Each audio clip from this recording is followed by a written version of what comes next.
등차 수열은 1차식 1차 함수입니다. 첫째 항은 똑같지만 공차는 0이 아닌 더 등차 수열 AN, BN. 자, 이 정보는 무슨 정보냐면 BN의 공차가 더 크다. BN의 공차가 AN의 공차보다 더 크다는 얘기고요. 그 다음에 또 두 수열을 줬는데 이 각각의 수열이 등차 수열이다. 그럼 이 각각 모두도 1차 함수의 형태, n에 관한 1차 함수의 형태라는 것이죠. 이 관계를 통해서 AN을 찾을 수 있다. 이 조건을 붙이기만 하면 하나, 둘, 셋, 네 개의 등차 수열을 갖고선 그 관계를 파악해서 AN식을 찾을 수 있다. 등차 수열은 1차식입니다. 차탕은 똑같고 공차는 0이 아니래요. 그래서 이 각각이 모두 등차 수열이라는 걸 이용해야 되기 때문에 일단은 첫 번째 예를 갖고 먼저 표현할게요. 그래서 예를 표현해 보면, 자, 여기서 이거 설명하기 전에 잘 보시면 일반항에서는 여기를 보면은 뭐죠? 이 부분과 이 부분을 비교해 보면 차이가 나는 부분이 이거 하나밖에 없어요. 그러면 형태가 거의 비슷하죠? DN의 A 빼기 D, DN의 EA 빼기 D, 그 부분에 주목할 겁니다. 그 부분에 주목할 거예요.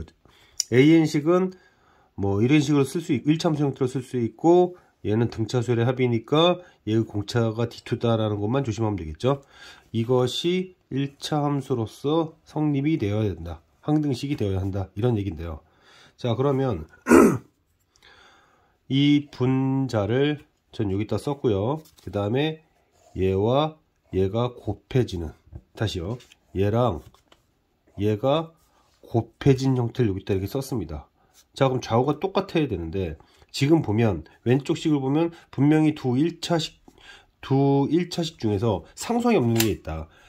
이거 상수항이 없잖아요. 상수항이 없는 2차 함수니까 여기도 상수항이 없어야 됩니다. 그럼 상수항을 결정하는 게 4 빼기 D1과 2B의 곱이죠. 그러니까 4 빼기 D가 0이든지 B가 0이든지 둘 중에 하나야겠다. 자, 그러면 만약에 4 빼기 D1, 그러니까 즉 AN 수열의 공차가 4인 경우를 먼저 확인해 볼게요. 이거를 이제 요식에다가 적용하겠습니다. 자, BN의 얘는 마찬가지로 얘를 표현한 게 이거고, 그 다음에 등차 수열의 합을 표현한 게 이겁니다.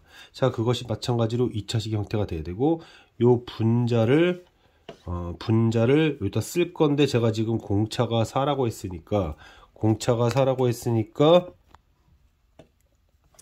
이 부분이 4n 플러스 4가 되겠죠. n 곱하기 4n 플러스 4는 한 다음에 이제 분모를 오른쪽으로 보내줘서 D2n의 4 빼기 D2, 그리고 이제 이렇게 됐을 거예요. 또 같아야 됩니다. 자, 그러면 이제 두 가지 경우가 있습니다.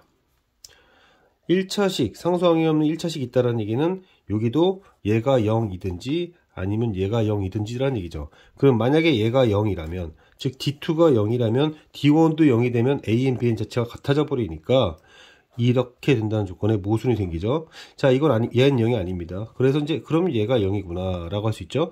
얘가 0이라면 이제 n 빼고요. n 빼고 2c 곱하기 D2가 4.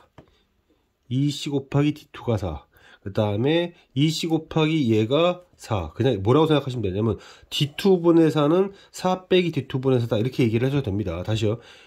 얘로 얘를 나눈 비율이 얘로 얘를 나눈 비율과 같아야 된다. 자, 그렇다면 결국 D2가 2란 얘기인데, 이러면 D1보다 작으니까 마찬가지로 BN 수열이 더 커야 되는데 모순 생기죠. 결국에는 AN 수열의 공차가 4라는 게 틀린 얘기였다. 그러면 얘가 0이구나. 얘가 0이구나 라는 걸 알았습니다. 그럼 얘가 0이면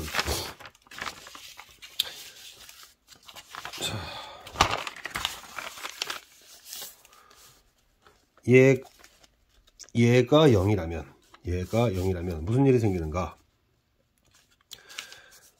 제가 식을 그대로 썼어요. 지금 보면은 그대로 썼죠? 그대로 썼습니다.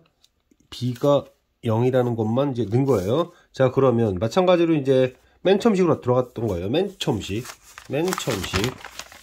처음식이라고 하는 거는 여기에서 했다는 얘기입니다. 여기에서 보시면서 천천히 보세요. 자, 그러면 자, n 비교해 보면 EA가 공통적이니까 결국에는 D1으로 D2를 나눈 것과 4 빼기 D1으로 8 빼기 D2를 나눈 것이 같아야 된다. 곱해보면 결국 D1은 D2의 D2는 D1의 2배다. D2는 D1의 2배다. 그거를 이제 두 번째 식 아까 있었죠? 여기 두 번째 식에다 넣을 겁니다. 두 번째 식에다 넣을 건데, 여기서요. 아직 D1, D2 사라진, 표현 다 된 건 아니고, N 곱하기 D1의 N, 어쩌고저쩌고 있죠? 그리고 여기 이제야 들어갑니다. D2 대신에 ED1. 그럼 ED1N. 4 빼기 ED1 곱하기 2. 이런 식으로 가겠죠? 이런 식으로 갈 겁니다. 자, 여기서도 2를 빼요. 그럼 D1의 N, 2 빼기 D1의 N. 이렇게 할 거예요. 자, 그러면, 잘 보시면, 얘와 얘가 같을 수가 있나요? 같을 수가 없죠, 지금. 여기는 똑같은데, 여기가 다르니까 같을 수가 없죠. 그러면 얘는 누구랑 같을 수밖에 없다? 얘랑 같을 수밖에 없죠. 그러므로 D1이 2입니다. D1이 2입니다. D1이 2면 끝났어요, 이제. D1이 2면 D2가 나오니까. 지금 이 문제는 무엇을 찾는 과정이었냐면, 첫 번째 항을 주었기 때문에, 결국에 이 수열을 구하라는 것은 AN 수열의 공차가 뭐였냐, 즉 D1이 뭐였냐라는 건데 그걸 찾았잖아요. 그러니까 끝났다는 얘기입니다.